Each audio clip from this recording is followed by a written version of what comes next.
Once again, I feel it's on, man. It's your man DJ Ekin, Tampa's most connected DJ here. And of course, we are back to where it starts at, the DJ Ekin podcast, which means the lovely, the one and only Miss Melissa L is in the building. How are you? It's been a minute too. Like it seems like it's been other things going on and the pod has been dropping. But I had someone ask me, it was like, yo, Melissa's not there already? I'm like, no, bro, you got to remember the middle of the week thing is like a sports thing / dudes in this game that are doing stuff around the league. I'm trying to get on and talk to. And Melissa's that just, she there. Let's just don't move without Melissa. That's why she get all the tags, man. So how are you? I'm good. It's nice to know I got fans, people catching up with me. Where's Melissa? # where's Waldo? Just so we're clear, this is about to be another no-fly zone for your fans, okay? This is about to be another no-fly zone for your fans. Today is going to be kind of dope, Melissa. What I want to do is get into a few things today, and I really want to explore this space that we're in, right? I got my man who's joining us from New York, Esso in the building. Look, man, first of all, I could try to give people the history of you and how you move around this space coming from a manager / look, man, there's not a lot that you haven't done. So, without having to like do the history for an hour, give us a little background on you, man. Esso, and welcome to the DJ Ekin podcast. Me and Melissa, glad to have you here, man. Glad to be here. A little bit of history, man, on what you're doing for those who may not have seen you in some digital space. Well, I went to college. I actually went to Morgan State. I was born and raised in Southside Jamaica, Queens. As you can see, we getting work done on my house. But I was born in Queens, Southside. I was born in the Bronx, raised in Southside Jamaica, Queens. And I just been in the music. I started throwing parties. Me and DJ Clue been friends for years and years and years now. And Heineken saw me when I was road managing, doing management work for Clue. And that's been it. You know what I'm saying? I started podcasting. I managed Rock Wilder. I managed Maya for a while. And I just got burnt out with the music business. You know what I'm saying? I did parties. I worked at labels. I managed people. I did publishing deals. And I was just burnt out with the whole scene. And then Heineken came to me and told me, yo, why not just get on the mic and start podcasting? And then I started podcasting, and he was just like, nobody tells people the stuff that you tell them or whatever. And let me move my chair because my wife will be upset if I show people that we doing work inside the house. Let me move my chair. Because she'll be fucking pissed at me, bro. Like, why'd you do that? You know what I'm saying? So let me just move my shit around so she don't be on my head about it. Damn, then you can't see me. Yeah, now you're in that nice blue sky over there, that skyline, that New York skyline over there, and we can't even see you exactly. We in the penthouse. We on the top floor and shit. Oh, well, that's when you're getting the paper. It's a light flex. It's a light flex. It's a light flex. Come on, man. We just fixing it up right now. We actually about to leave New York again and go back to Jersey and shit because we moving my parents in, so it's not conducive to have a 3-bedroom condo in New York City, and we both got parents that need to move in, so we're about to make a move or whatever. But like I said, I managed Rock Wild for 8 years. I managed Maya. I put on some singers. I put on a young girl named Yummy a long time ago. Yummy. I helped to put on Trey Songz. Trey Songz was one of my proteges when I was young. You know what I'm saying? I used to be wild a little bit. Used to be running around a little crazy. So once I was basically done with that, we had hit the recession in like 2010, 2011 and stuff like that. And I just didn't know what I wanted to do with the music business further. Right. I just got tired of it. I had made some money. I just was like, I kind of wanted to do something else. I was kind of burnt out and I needed money still. So all my connections were still inside the business, and Clue been my best friend for 20 years. So he said, yo, come on and road manage me and do bookings and do management stuff for me and just get paid like that. And I'm going to turn you on to promo and marketing with DJs and club DJs. Right. So I started doing promo marketing and started blowing people up. I did the Bobby Shmurda record. You know what I'm saying? That was one of the first promo things that I did. and I did the Panda. Well, look, bro, look. You gonna stop flexing on me and Melissa on this little pod, bro? Because some of these stats you throwing out here. And no, I'm here for it. I'm like, go ahead. I did Gummo for Tekashi 6ix9ine.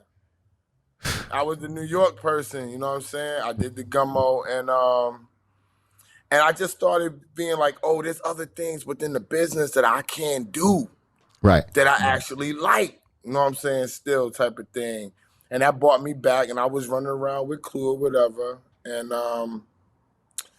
I met Heineken at a Bryson Tiller concert while I was doing promo and marketing, and he wanted to have Clue on This Is 50. Right. And I was handling his little management work or whatever, you know what I'm saying? And that's how I met Heineken. And then he said, yo, let's start podcast. I was actually trying to manage him. Wow. And I was like, you need to start your own show. That's how we gonna get paid. And I'm gonna get sponsors and all that. He was like, all right, well, I'll start my own show if you do it with me. I was like, me? Motherfucker, I ain't on no fucking TV. Right. You made a point there, right? And I've seen this clip on you, and forgive me if I don't get the words exactly right, but the clip kind of was talking about some of the things that you just spoke about, right? How you were talking about, like, if you want to be an artist, right, and you necessarily can't get into the game being an artist, like that door is not open right now, but you dope with a camera. Be a fucking photographer is what I said. There you go. Elaborate on that point right there of trying to get in the game. All right. If you're good at what you do, right? Everybody needs your services within the business. If you're a cameraman and you take being a cameraman very, very seriously, right? You know what you're going to do? You're going to have the best pictures. People like myself are going to need you. We're going to get you in the most exclusive parties and places, and we're going to rely on you for our content. That's your way in. Once you show me something that you do very, very well, and you tell me, oh, yo, I rap too, I'm going to be like, oh, word? Let me hear your shit. Right. And that's what you want. You want people that's willing to listen to your material. Right. And that's point blank the end, bro.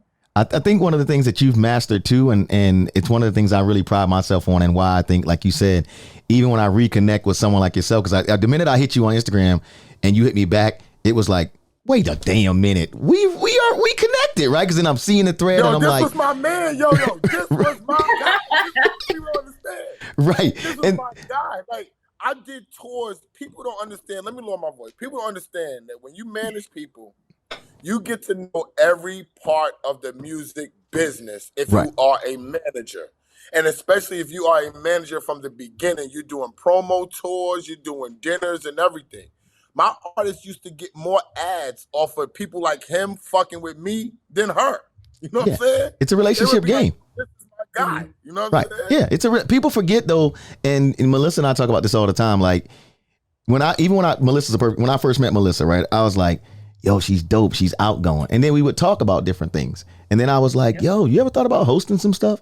And I didn't know if she wanted to do it or whatever, but I just thought she was dope. And to your point of, I think a lot of new artists too, they need to understand, especially with the world of social media, right? It's still a relationship business because things happen for people usually by someone that relates to them or rocks with them, having their name in places that they probably wouldn't even normally be because they like, yo, I got somebody for that. Or yo, like my man, let me call my man.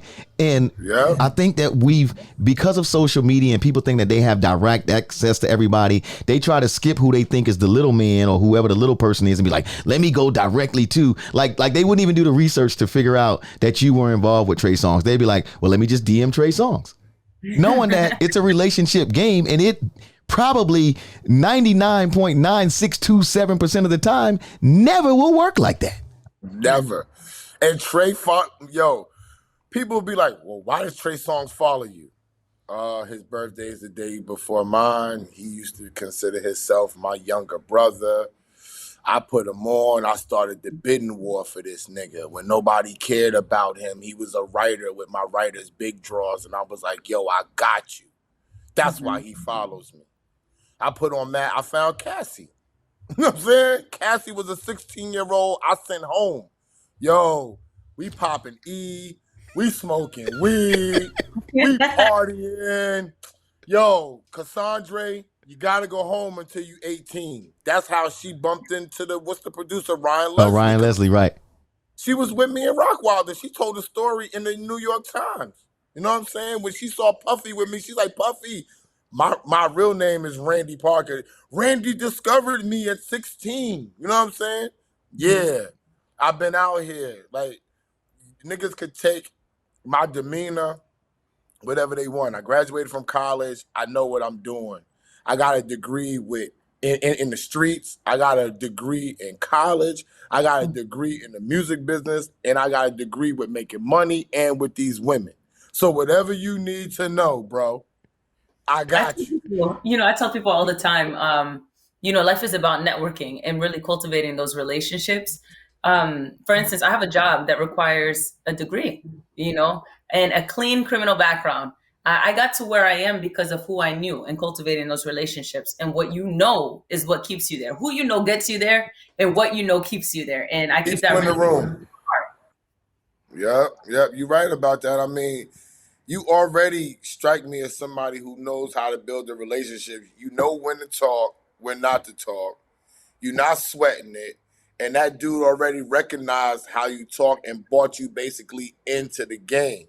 That says a whole lot to me.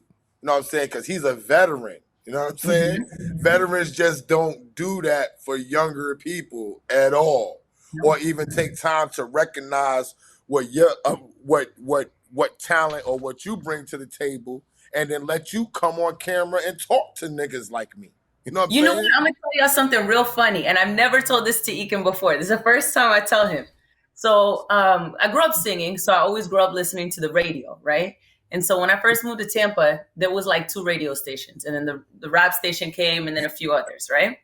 I used to hear DJ Ekin's thing. The most connected DJ. Don't gas this nigga up, because this nigga forgot about me. Don't gas this nigga up now. I'm not. I promise. But the first time we ever spoke, I remember being like, I know this name. Like, I grew up listening to this guy's name on the radio, like in my room, like, okay, I'm gonna just listen to this next radio set. So to even, for him to bring, I've never told him that before, but for him to like even notice something in me to put me in certain rooms. And there's a plethora of things that I want to do, but this is one of them. For him to be like, hey, let me help you out and let me get you connected too, and let me see if we can hone in on your craft. A1. He's an eye guy. No, but seriously, and like, we ain't gonna make this his show, but it is his show. Yo, but seriously, let me be clear, man. And a lot of the things I do have to do with relationships, like the relationships I built with the two of you, right? Like you in particular. So let's start there, right? Like when dudes like you would come to the market, right? My thing was, we know part of that, and Melissa may not know this, part of the radio game is, yeah, we go out to dinner. Yes, we know we build. And yes, we know every record ain't going to get added, right? But at some point, right, in a relationship, relationships are give and take. It doesn't mean every time you're going to be the one to call me, I'll call you. And then also, too, I feel like this with this thing that we're in, right? This thing, like to Melissa's point, it's about opportunity. And so if someone is doing the work, sometimes they might need just somebody to be like, damn, man, I just wish I could go in that room and show them my stuff.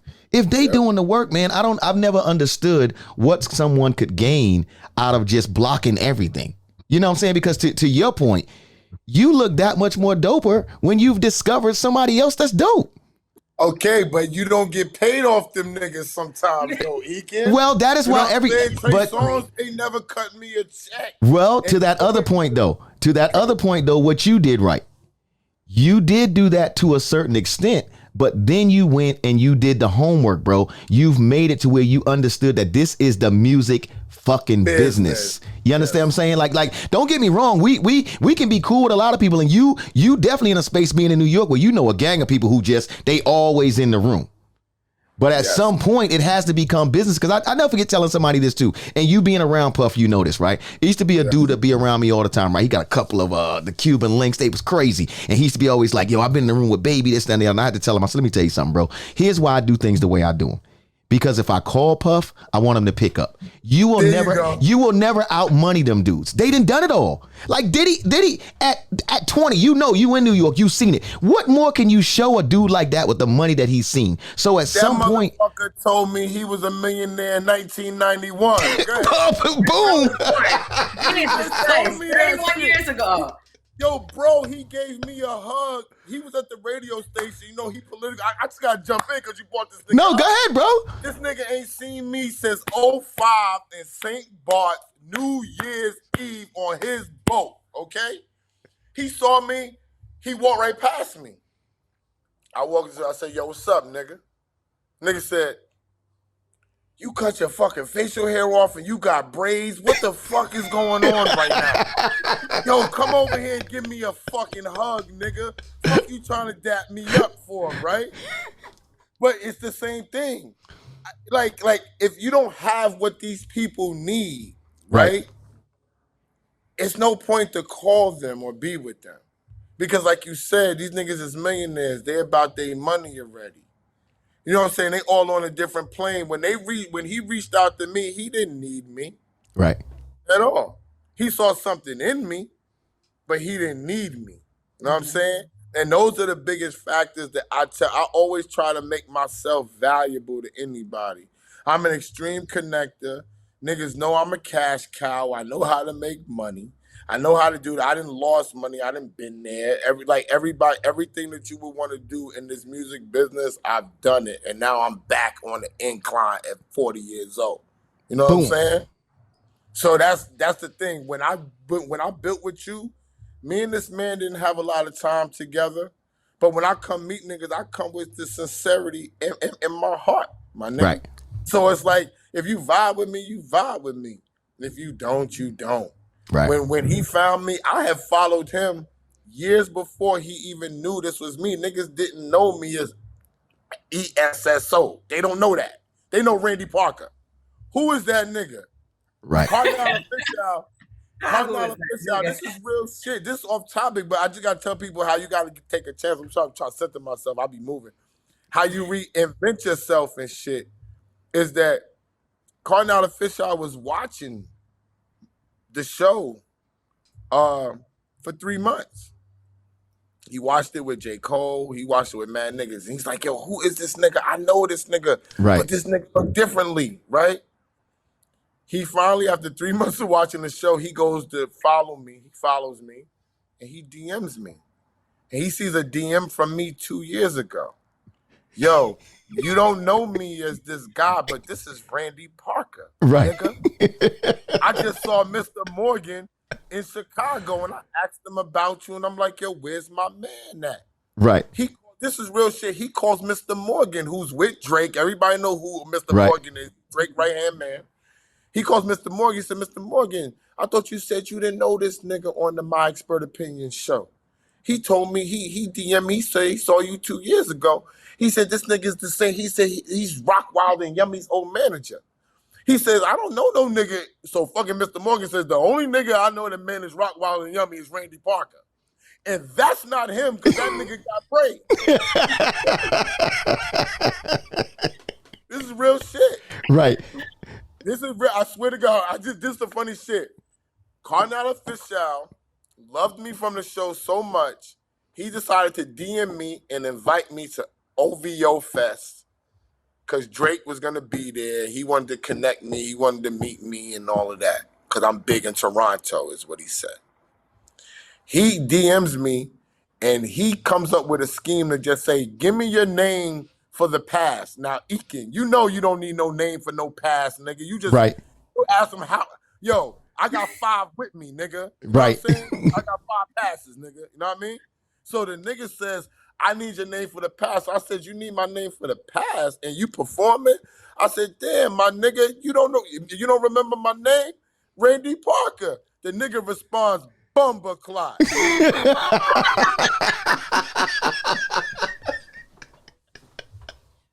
Swear to God, son. The nigga responds, Bumba Clot, yo, Rand. And on the thing, he said, send me your fucking number, Rand.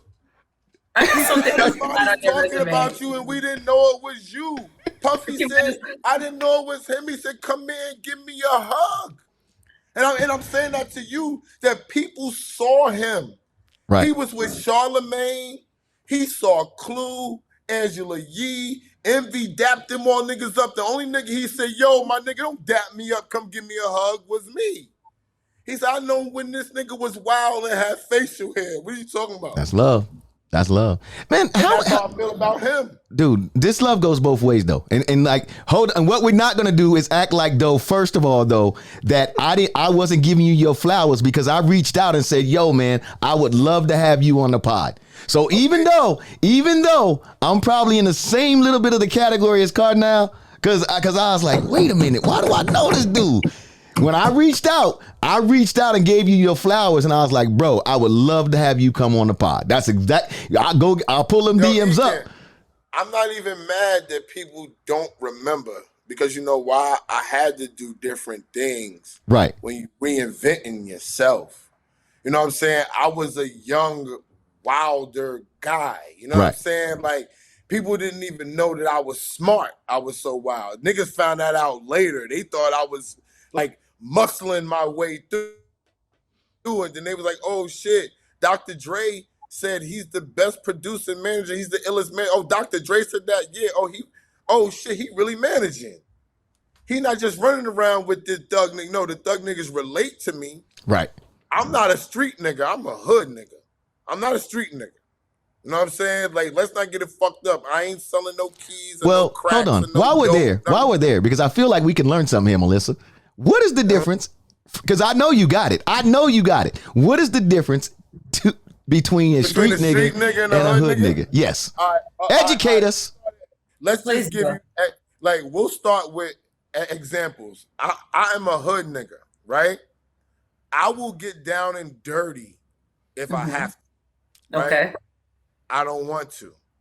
Right? Okay. I'm not in the streets. I'm not slinging no drugs. Illegal shit is not on the menu for me. I don't want to go to jail. Niggas don't like me. Only chicks like me. So why would I go to jail? You know what I'm saying? That's not the place for me. I spent 23 days there. It was not popping.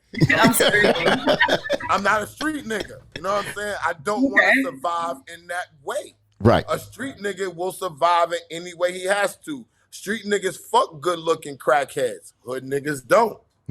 Street niggas don't go to college. Hood niggas do. You know what I'm saying?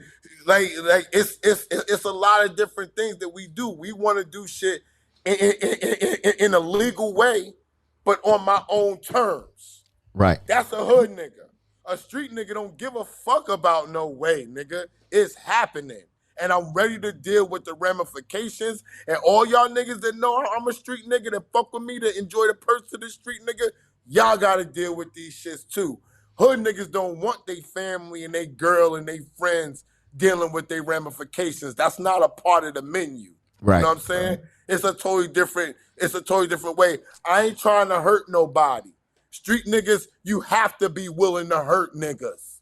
It's a part of the menu. It's like I could go on and on about. You ain't got to, because I'm gonna tell you this. I'm gonna tell you this right now, Melissa. I'm gonna let you jump in, but we releasing this clip yearly. We this is a lesson that people need to get. So I'm making sure that we get this clip marked yearly. We gonna release this clip because honestly and truly, we playing, but that is how I feel. I've never had it described that way, but when people ask me, right, somebody say, "Ekin ain't no street dude." Dude, I don't want to be.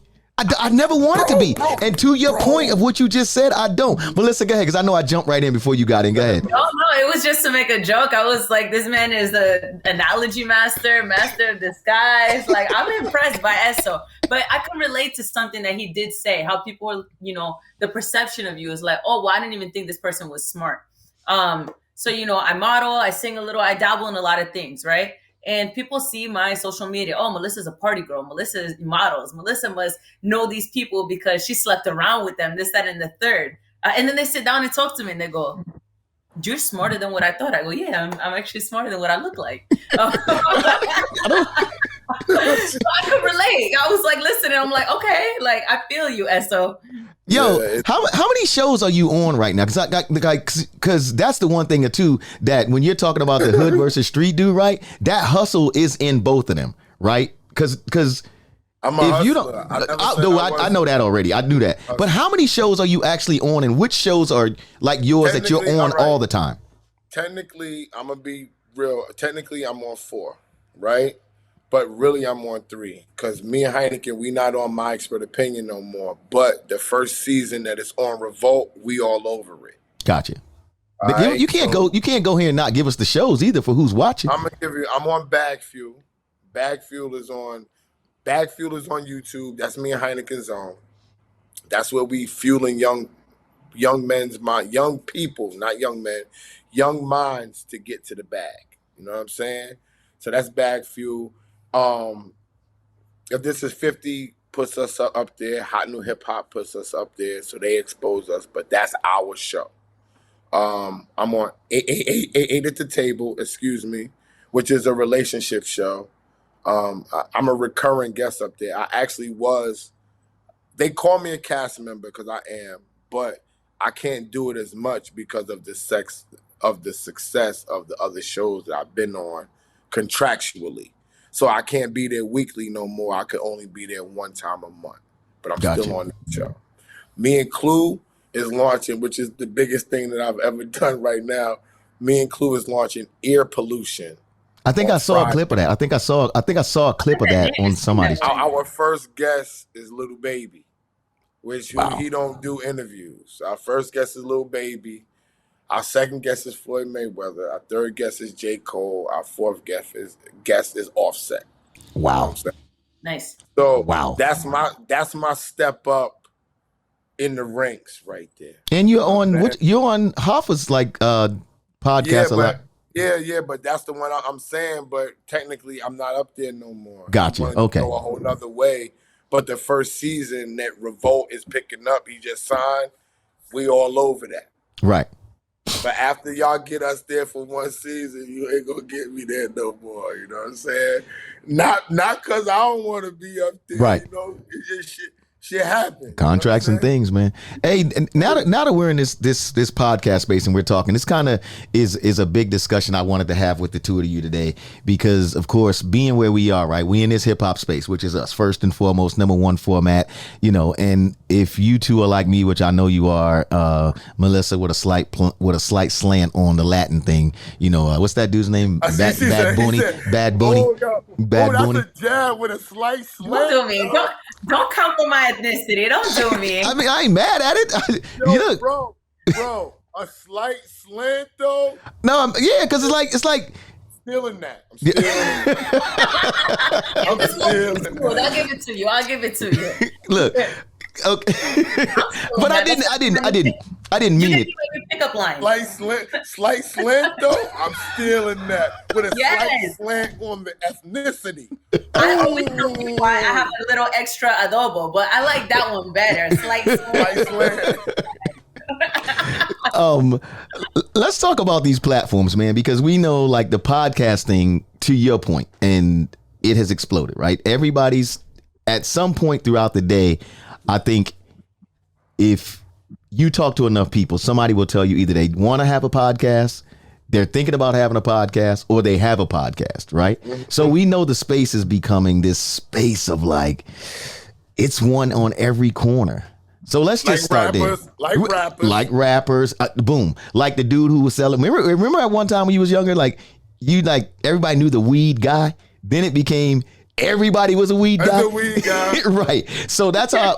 But that's just how I'm starting to feel. How do you guys how are you feeling about the podcast space right now? Do you feel like it's getting too cluttered? Do you feel like it's too much? Do you feel like people are just jumping in thinking they're gonna get rich quick when it's really a lot more work than people think? Oh, it's a lot. You asked like 4 questions and they all got a valid answer. First one. Nah, I don't think I think it's plenty of space for plenty of podcasts. There's plenty of styles. The thing I don't like about it is they think that they just gonna sit in front of a microphone and it's gonna happen. When you're a podcaster, you're not really podcasting. When you're podcasting, all you're doing is putting out the radio wave side of it. You know what I'm saying? Once you add a camera to it, it's not a podcast anymore. But technically, they don't have a name for it. So I call them. I tell people, you're doing a show. It's a talk show. So there are many there is much room for talk shows. It all depends on where you want to go with it. I want a Hollywood star. I'm trying to go around the world with it. I'm already going to host shit in Paris and March and stuff like that. That's my goal. I'm trying to be the illest podcaster ever. When they told me, yo, you ill, but you need to market yourself like a rapper. That's what I chose to do. Right. I chose to make sure I stay fresh. I chose to make sure I stay with money in my pocket. I chose to make sure I stay with a nice car. When I show up, I'm always groomed. I'm always smelling good. I work out. I take care of my body. I invest in myself. That's my side of podcasting. Niggas pay me like you. We don't gotta talk about this. You a real ass major ass dude. You know what I'm saying? So when you call me and say come and be on my show, of course niggas gotta pay me for this shit. Right. I don't just come on niggas shows so they can get hits and make their YouTube go and you get commercials and ads and all that. Nigga, I know the game. Nigga, you got to pay me straight up and down. Right. Like I'm adding business. I always tell business, I'm bringing business to the creative. Because creative niggas don't understand business. But now since I am a creative nigga and I was first a businessman, I'm showing people like this is the route that we go. This is our value. This is what we should be doing. This is how we market and promote ourselves. I don't care what them other podcasters is doing. I don't care what they think about themselves. I endorse clothes. They pay me. Why? I'm getting hits like rappers. When they ask you who's the hottest niggas in New York, they say, my expert opinion, nigga. Right. It's not a rapper. It's us. You know what I'm saying? Even if I'm not on that show, I'm a part of that show. I'm a major part of that show. Pushing it mainstream. When I got on the show, it had 262,000 followers, which is tremendous. Right? Now I got 614. Wow. So what they worked for 3 years, 3.5 years, we did in 6 months. I know my value, bro. Right. Like niggas don't got you. Like you said, it ain't too many people that has done every aspect in the music business. I've done everything. You know what I'm saying? You can't name nothing that I have not done in this business. I have knowledge. I didn't know that this knowledge was going to be so valuable later, bro. Right. And I had no idea that the relationships, when people be like, oh shit, Jay-Z really knows this guy, Beyonce really knows this. Oh, this is really Clue's best friend. Oh shit, they see me in my house in Pennsylvania watering the garden. Then you see me in my condo that I'm sitting in New York City. And then you see me in my other crib in Miami. Oh shit, podcasters really get money. Yeah, we do. How you gonna do it? I fucking sell clothes. I fucking sell capsules. My capsules sell out. My sweatsuits, I do 100. I sell them at $250. You know what I'm saying? There we go. Boom. Who ain't gonna buy 100 sweatsuits from me around the world at $250? Right. You know what I'm saying? I'm not waiting on nobody to pay me. This whole thing is a mindset. So if the podcasters just want to sit in front and be popular for what they say and get some chicks and get no money, you can do that. There's mad space for y'all. Right. You know what I'm saying? But it ain't a lot of space for people who are taking it seriously like us. And it all depends on where you want to go. You can be regional. You can say, yo, I'm going to just tear up Florida, Mississippi. I'm going to tear up these 6 states and you could be a mega millionaire, bro. Right. And when niggas come in them 6 states, no matter how big I am around the world, when I come in them 6 states, they're going to ask me about Ekin. That's what they're going to do. Right. It all depends on what they want, but is it a lot of space? Yeah, I could be the illest nigga in New York City and be satisfied, bro. Yeah, that's the last 23 million motherfuckers here. Market one. I'm doing, I just came from a consultation today. You know what I'm saying? My consultations is $1,000 an hour, bro, in person. If you want it on the phone, it's $500. And niggas look at me like other niggas is charging $2,000, $3,000, $5,000 for this shit, right? And I'm sincerely doing fucking consulting for record labels for $3,000 a month. Cause I say, yo, why am I doing this? Yo, I'm gonna tell you one thing to do: build out your YouTube. Niggas is making $100,000, $200,000 on their YouTube. Stop playing. Niggas making $200,000 off of me, bro. Paying me $500 a show, bro. Does that make any sense to you? It makes no sense, bro. So evidently, it is some money in this motherfucker, right? Right. You want me to wear your clothes? I put up a post. I get 20,000 hits a day. Don't you want that for your clothes? That's valuable, right? Right. You know what I'm saying? Cool. You want your liquor? I'll drink your liquor, nigga. But if you don't pay me, I'm gonna drink it in a red cup, nigga.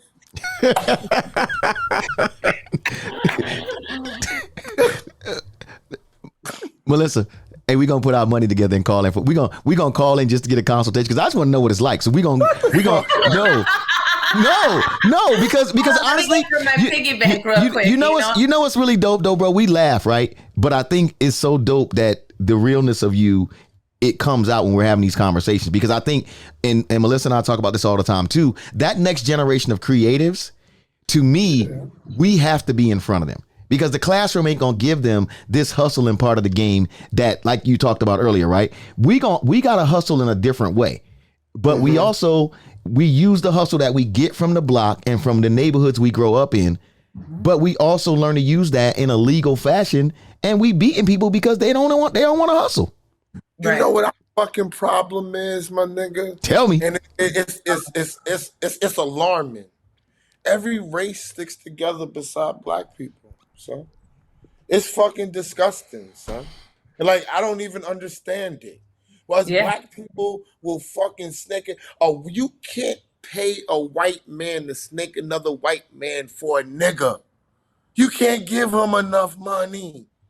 If you want to take Italian, you want to say they're not white, you can't pay an Italian to snake any race for an Italian or a Korean or Chinese or Japanese.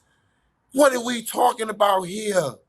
Every other race, so we never gonna have our value because we don't stick together, bro. That's just what it is. Like, us doing what we doing right now, to this podcast space, what I promote is sticking together. Right. That's what I promote. I'll be like, listen, anybody, Heineken, no matter where I go, when this Clue shit drop, I'm gonna be ginormous. But you know what? You still with me, so you ginormous too. Right. I don't fuck with nobody. You know what I'm saying? Everybody knows that. And so don't fuck with nobody. So, you want to get close to me? I fuck with this man. I fuck with this man, fuck with this man, fuck with this man, fuck with this man. Now y'all niggas, y'all values just shot up too. What you gonna do with it? That's it. Right. You know what I'm saying? And that's how I tell everybody. My man talked to me today, and he said, my man, I came home from jail. My man told me he was gonna look out for me. I said, he hooked you up with Clue, right? He said, yeah. I said, Clue pay you $200 a night when you do security for him, right? Yeah. You've been doing security for him for how many years? 6 years? Yeah. Have you ever had a problem? You ever had to fuck nobody up? No. Okay. So he parties 3 to 4 times a week, right? So that's $600 to $800 cash a week, right? Boom. So that's $2,400 to $3,200. So let's jump in the middle, $2,800. So your man, when you came home, your man gave you a job that you work 3.5 days a week, and you make $2,800 cash a month. And you mad. Right. At that point, it's up to you to expound upon. So it's so funny that we're talking about this. I tell people all the time, someone can give you something, right? And you can have the utmost gratuity for it, right? You can be gracious, but it's up to you to expound upon that. Someone gave you a chance, so now you have to work above it. If you've been doing the same thing for 5 years, there's a problem. So just background about me. Like I said, the job that I have requires a degree, requires a clean criminal background. I have neither.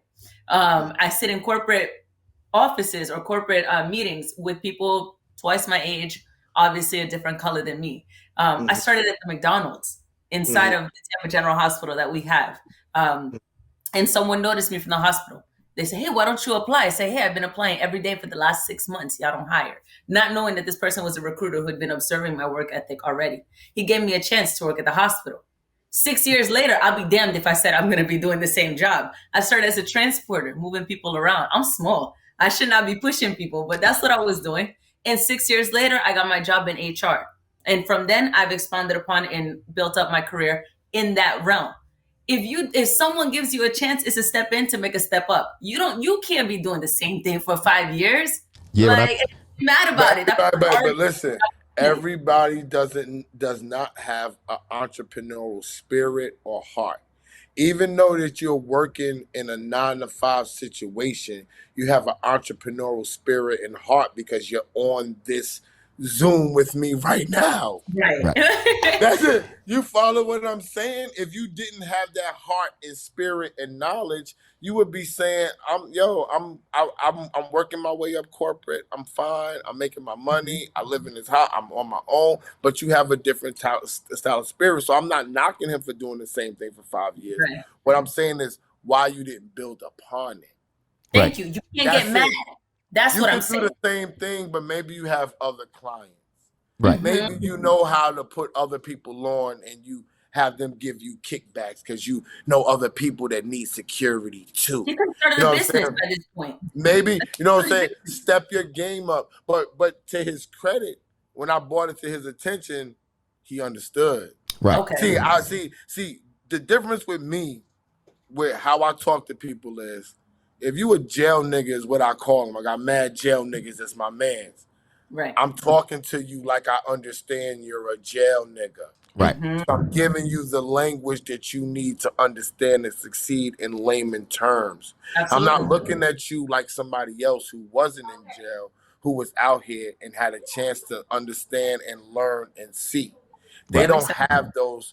I understand you didn't have that with you. Yeah. I'm not dealing with them as if they have the knowledge that I know that they don't have. I treat them more delicately, not because they're jail niggas or I'm scared of them. I know that they have had a gap in assimilation and knowledge and experience. Right. And next time you gotta relate to your audiences. So I know how to talk to them in those terms. Everybody doesn't have those type of relationships or degrees or outlook in what they got to do. And most people don't care.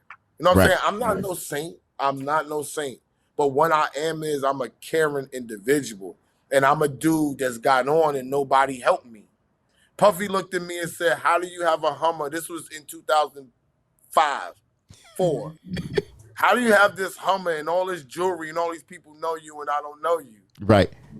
I said, I stayed out your way because if you wasn't feeling my vibe, you would have crushed me. Right. Easily. Yeah. That's known to be, you know, how you got to move, man. You got to know how to move in them spaces you in. You got to know how to move in a room full of vultures. Yo. Yes, by the dog himself. Hey, while we on this, because we got so many gems, man, in this interview rocking with you, man, and I don't even know if I call it an interview. It's more like a conversation. I don't do interviews. Right, it's not even that. It's a connection, bro. I'm here. I got family here. I'm inspired right now. No, what you just said, that's what you got to send me that clip because that's my trademark. I don't do interviews. I do conversations. Even when you come to New York and you come sit with me, right, and we talk on my show or whenever you come, it's not about what you do, what's happening, what's going on. Yo, this is what the fuck I'm talking about. Right. Talk about it with me. Boom. Period. Let people get to know who you are and how you think. Right. You know what I'm saying? That's my whole thing. And I'm coming to Tampa. Me and Biscuit got to come to Tampa because Biscuit got a house there. And I got cousins. My closest cousins live in St. Pete. Oh. And he's a fuck. Yo, I be in St. Pete all the time. So this where I should get mad? This where I should get mad at? No. St. Pete is right across the bridge, bro. Yo, you saying you flew in the TPA? Yo, me and this man lost touch. That's why I said I didn't say nothing. Me and him lost touch. I see Pro Style. Pro Style doesn't remember me at all. Okay? Me and Nasty just got back up together because Carnala Fishout invited him out to OVO Fest 2. So there were 15 people on the boat, and me and Nasty was 2 of the 15 people. That's how I got back with Nasty. Nasty didn't even know it was me. Didn't even remember. He didn't know. Like, he didn't know. So I'm like, yo, once he heard my voice, which is the funny thing about it, he looked, He's like, yo, you Randy Parker. Like just like that. In that DJ Nasty voice. He had that DJ Nasty voice. He said, yo, that's Randy Parker. Yo, Cardinal Fish out in public still cracks a joke and calls me Mr. Parker. He can't even call me nothing else. He has to be like Randy. You know what I'm saying? Like Right. He don't know me as nothing except the nigga who comes in everybody's shit like, yo, can I roll up in here? This is his biggest story. As soon as I meet a nigga, I don't say hello. I don't say what's up. I look around and be like, hey, yo, can I roll up in here? He was like, that's how he used to greet people. You know, I'm gonna remember that too, because that's the first thing you said before we started the show. You was like, yo, can I smoke? I was like, what? Yeah. Oh my God. But the good thing about that though, you get things clear. You learn the rules of the room. I'm a Sagittarius, bro, and I really believe in my fire sign because a lot of us are a lot alike when we're Sagittarius, and we have this thing that we want to be clear with a nigga. I don't want to, and listen, I don't want no confusion. If we gonna do this dirty shit together, yeah, you agreed to do this dirty shit too. You know Y'all both Sagittarius? Very clear. Very clear. So, Ekin, when's your birthday? It's coming up then. December 11th. 11th. November 29th. November. Yeah. Oh, right around the corner. Yeah. Sorry, so, I'm yeah. You guys. People be thinking I'll be playing when I be talking about, yo, I just need what the details are. Just give me what it is, and I'll deal with it from there. Either I'm gonna deal with it or not, but I got the facts. I can't be mad you gave me the facts. He's speaking the freaking gospel. I'll be like, I'm not saying that I won't do it. Just let me mentally prepare what I'm dealing with. If it's gonna be some crazy shit, I'm probably still gonna do it. But just let me come in with the mind frame of on how I'm gonna do it to my best ability. Right. I'm with the shits all day, but just finally bring me into it. Yo, this is like a I don't even know what I should call this episode, but I feel like it's a family reunion. I wasn't prepared for this. We gotta do this again because we will. I gotta have my head right. You good, bro. Look. Let me tell you something right now. Like now that we like reconnected, there's so much. Stop, Ekin. Don't you talk about your little hair over there. Talk about your shit in the moment. Don't even try it. All right. Please go ahead, Ekin. Sorry. Oh, I'm dead. Go ahead, Ekin. Speak the gospel, okay? Because look, man, my hair. Look at my. Don't even try it, y'all. Dude, I told you. All the time I see him, he has a fresh haircut. Dude, let me tell you something, bro. This is where she worked in the beautiful black woman with the slight slant of Latin. That's it. See how she's my hair. Thank you. Yo, this is a no-fly zone, right? Right. Not you too. Hey, I do want to get back to this though, because I want to get your thoughts on it. Right, when we're talking these platforms, right? And again, the thing about the conversation I wanted to have and we're in is because I feel like you move around this space a lot, and Melissa and I move around it, and what I'm starting to feel, and in particular, and I just want to know if I'm thinking the right way, because there were a lot of things said, and I'm talking about the Kanye interview on Drink Champs, right? I'm talking about it. Everybody's been talking about it. Of course, we know about right now, Kanye went on there and made some more remarks that people did not like, and I'm giving you the cliff notes, right? The interview has since been pulled off of both YouTube and Revolt. Noriega has kind of done what I call like a mini apology tour, and I got big respect. A mini. You're being nice when you say well, here's my thing. You know how people take like a clip and then they run with it? I'm not afraid of that, but I also try to tell people too, I never get personal with people. I talk about what are the facts, and I give, you know what I'm saying? That's where I stay at with these things. And I think that's part of the problem with the media, where I feel like I'm going to constantly win at, because I'm not going to be, to me, when I interview somebody, let's talk about the facts. I can get, like you said, I can get wherever you want to get, but I try to stay into where I'm still a journalist at the end of the day. Like I'm a real journalist. Like, and that means that I'm as real as they come with how I talk about things, and I'm not afraid to express my opinion. But if I got a guest, I'll ask that guest to be there for a reason, and not to tell them and force my opinion on them. Right. That's just how I feel about it. And I feel like a lot of podcasts, we've kind of like lost that with no training or no thought of it. Like you were talking about earlier, of like, you want to keep getting better at this thing. So it brings me to my point on the Noriega thing. Everybody's speaking about Kanye this and that and the other. In my opinion, and you two can tell me if I'm right or wrong with this, I think the very first mistake of the Drink Champs Kanye interview is Noriega, EFN, and everybody associated with that are, to me, chasing numbers and forgetting what that brand really is. Because I don't think that Drink Champs, in my opinion of what, and I've only watched, I think, one full episode. Drink Champs to me is this podcast where you have to get those guests who can tell you stories.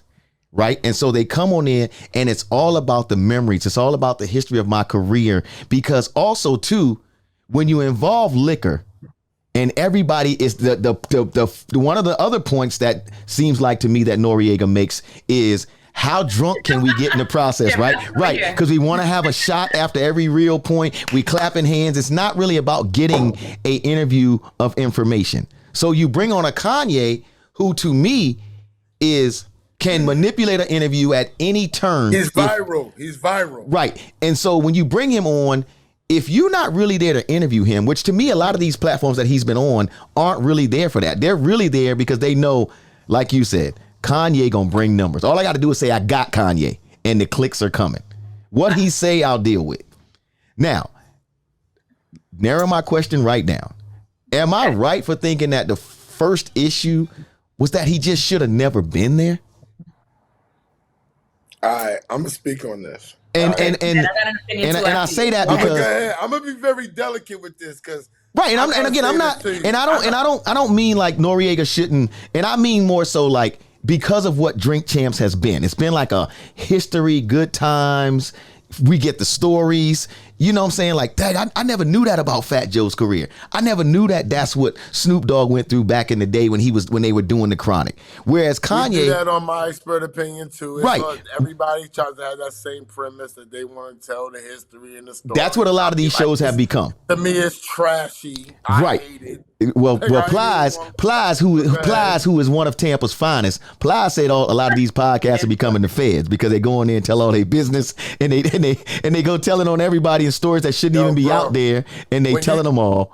When you see the shit with me and Clue, when you watch Bag Fuel and all that, I'm not on the clicks and hits. Right. Like that's where I'm actually gonna start at with this thing. Okay, right? Okay. Give me your.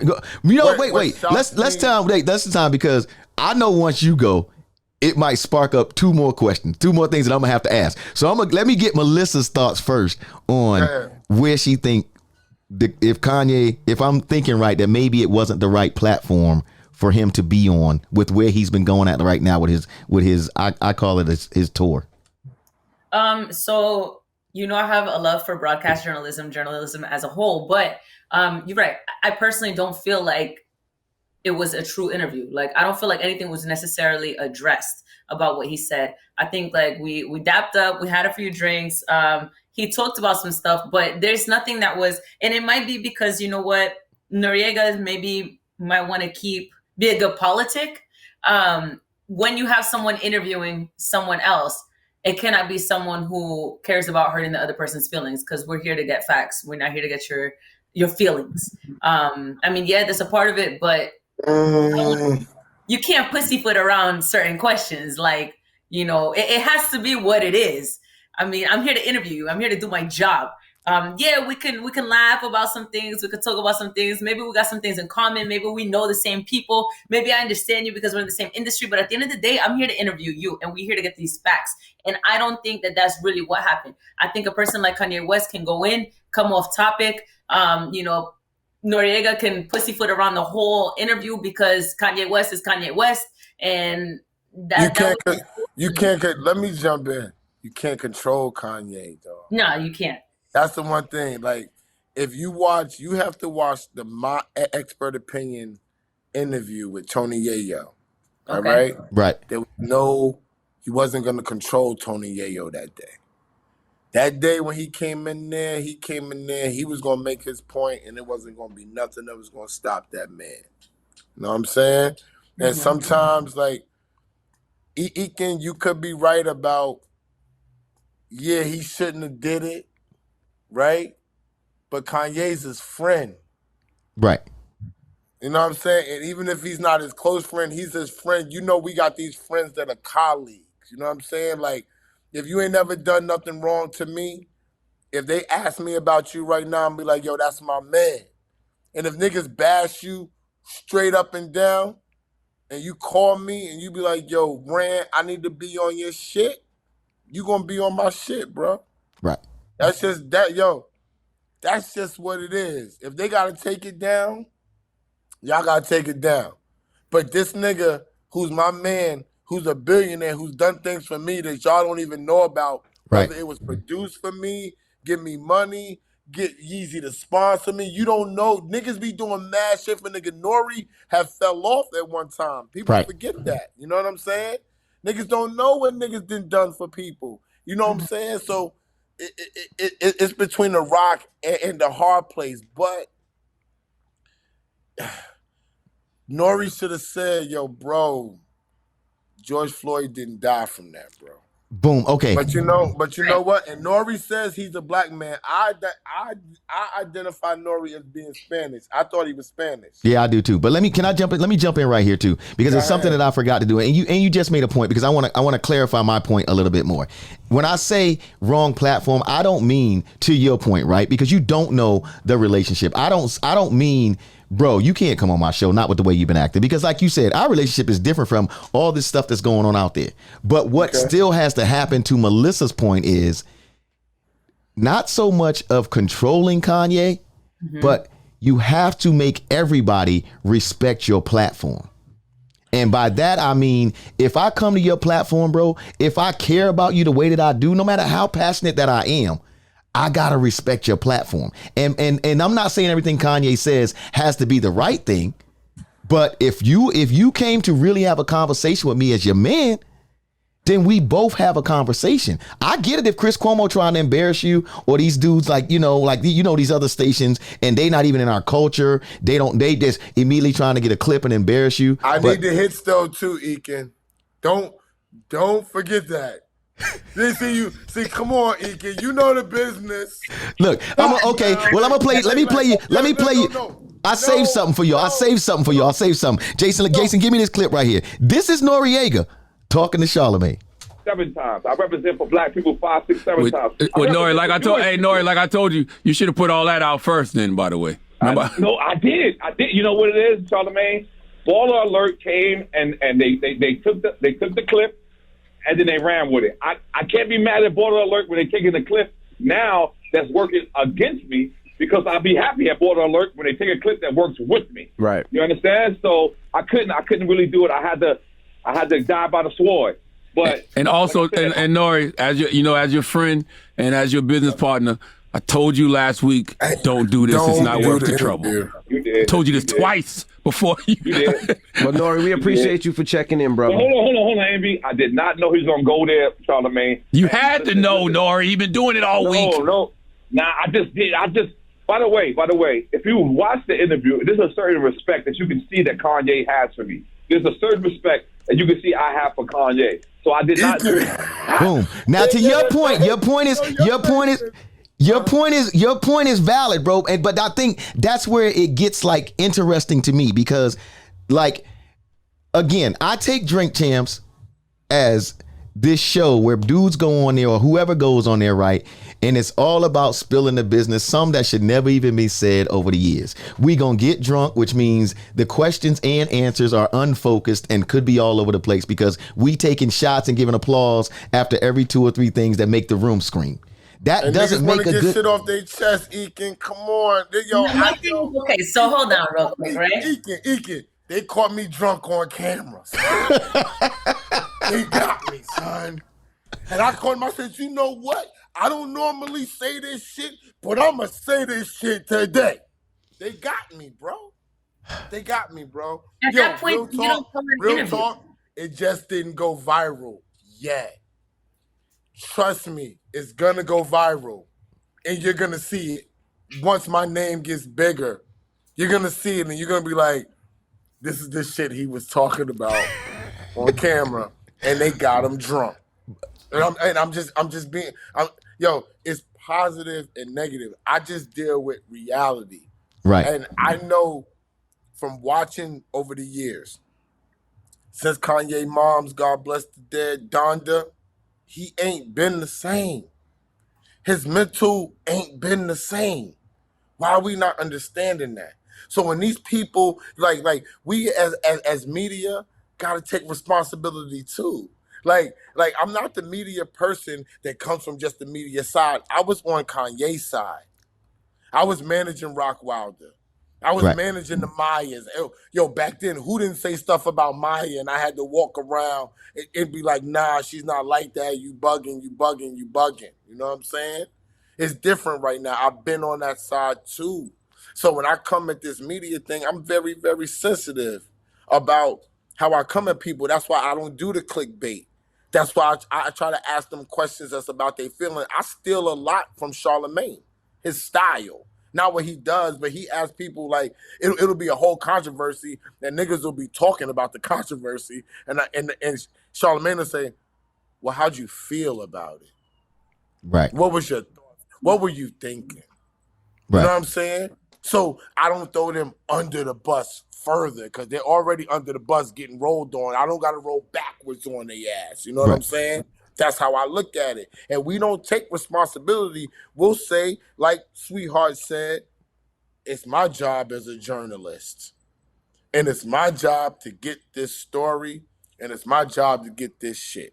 Yeah, but I don't think like Melissa, you don't mean getting that at any cost though, do you? You don't No, mean I don't mean that at any cost. But what I'm saying is, right, it's like, then don't, the whole thing with Nori and, you know, Ye getting on there, don't call it an interview then. You know what I'm saying? Like me and Ekin, I feel you though, but I'm saying, see the thought that now I fuck with her because she's honest. Right? I like her because she's honest. Because most people would have got on here and backpedaled. And she did not. Oh no, she's not gonna. Believe me, she don't even know what reverse is. She's not gonna backpedal. I appreciate that because that's what I'm talking about. I respect how she's thinking. I just know they're thinking that way. Right, but I speak for me as a go ahead, Melissa. Go ahead first. Okay, go ahead. Okay, so let's say me and Ekin, we put up a camera, we have a conversation about a few things here or there. He tells me his opinion on stuff. I don't agree. I tell him my opinion on stuff. Let's not call it an interview then, because I'm not interviewing him. Now, Barbara Walters, right? Katie Couric, you don't see nobody acting an ass. Why? Because they know what they just signed up for. They went to go and get an interview. Now, they're not my favorite journalists by any means. However, there's a certain respect that people have for that platform. And they know, okay, we're going to talk about these hard-hitting issues. And I'm going to have to explain myself. And this is how it's going to go. They don't go to Barbara Walters' show and act the ass. They don't go to Katie Couric and act the ass. You don't even go to Oprah's show and act an ass. You're not even going to Oprah's show and act like that. Right. But that's not the hip hop lifestyle. Yeah, but at the same thing though, like this, right? You're going to drink tips because you can act an ass. Right, but okay. Then there's 2 points that I want to make here. Okay. Nori comes. Let me plug my computer. Okay. It's getting spicy up in here. Y'all burning my battery. It's getting spicy up in here. Like Nori comes on and Nori goes, there's a certain respect that I have for Kanye and Kanye has for me. All right. We saw Kanye do what has ultimately people have now thought, even Noriega seems to think, was disrespectful. So to me, when I'm talking to somebody or I'm conversating, especially on a platform that I lead, that's cap. You got to grab it. You got to grab a hold of it. Let's look at this. No, I'm not talking about you, Cap. I'm talking about what Nori said is cap. All right. He did not think that Kanye was being disrespectful at that time. He realized it after the backlash. After the backlash. Bang. So don't do that. See, that's when I differ. I'm not like people. It ain't even about being Noriega or Mav Hoffa or Joe Buttons or Ekin. No. I was right there. The facts show you didn't care because the shit was taped. The shit was up. You wasn't apologizing until they was tearing a hole in your ass, and now you feel disrespected. Come on, bro. You was there in real time. You wasn't disrespected. Y'all was getting drunk. This is what drunk niggas do. Drunk niggas talk shit. This is what we need to address. The platform is made for you to be inebriated and fuck yourself up. That's what it's for. get inebriated. And maybe you just explain why I didn't think it was the right platform. I think you just kind of said it like in its simplest of terms, why I didn't think it was the right platform to address the things that, as serious as they wound up getting, right? Because I need hits though, Ekin. Ekin. Why are you leaving the business? You just told me when it started about the business part of the music. This is the business part of the entertainment business. This is an extension of the music business. Record labels are trying to give podcasters 360 deals, bro. So I got a question then. So would you say that the main issue there then for you is not even the fact that he was on the platform or whatever? It's a matter of Nori not standing 10 toes down on 10 toes his down, initial bro. feelings. All Nori had to do was say, yo, bro, chill with the George Floyd, bro. You're going too far, bro. And that's what I mean. That's what I'm saying. Like as a black. He's not black. What are you talking about? Well, look, okay. Well, look. Let me do this. Because I have to kind of like regulate the time here. I'm getting produced over black? here. No, I'm just saying, is he black? No, he's always identified as Latino since I've known Noriega, but he might be. Is he? Hey, Melissa, you might know this. Is Noriega half black? I knew I was going to go into it. Does he have a slant? Does he have a slant in his ethnicity? Hold on. So, yes, my ethnicity all day Hispanic. Both my parents are from Honduras. However, somebody asked me my race. I'm black. I'm a black woman. Like, you can see my nose. You can check my hair. Your girl is black. So I don't know. The game is fucked up, Ekin. The game is fucked up, Ekin. Hey, do me a favor. Hey, can we do this? Because I do have to shut it down because I have to we have to have a part 2 to this. So can you promise to be on the next episode? Like we got to get it scheduled. You'll be on it. Okay. I just want to make sure. Yo, bro, don't do bro, you blowing up out here. I'm just happy to catch you early. Yo, bro, we're going to do this. I'm coming to Tampa. The next one is we're going to do this in person. I'm coming to Tampa in November. I want to come to one of the games. You still DJing for the Tampa Bay Buccaneers? Hey, bro, Hey, bro, do not come for the GOAT. Don't come for the GOAT. Since they only 3-3, you can get me 2 tickets to the game. Since they only 3-3, don't come for the GOAT, bro. Don't come. You know the Giants is 5-1, so chill. Ekin, so can I come too? We Brady 2 times. Hey, man. We're the next episode. SO will be back. We'll finish this conversation because I have to shut it down right now and I'll talk about why later. But where can they find you at? Where can they find you at online? ESSOWRLD. Like how Juice World didn't have no O. Right. That's my name with no O on Instagram. Just go to the gram. You'll find me. YouTube, Bag Fuel TV. Subscribe, like, share, all that.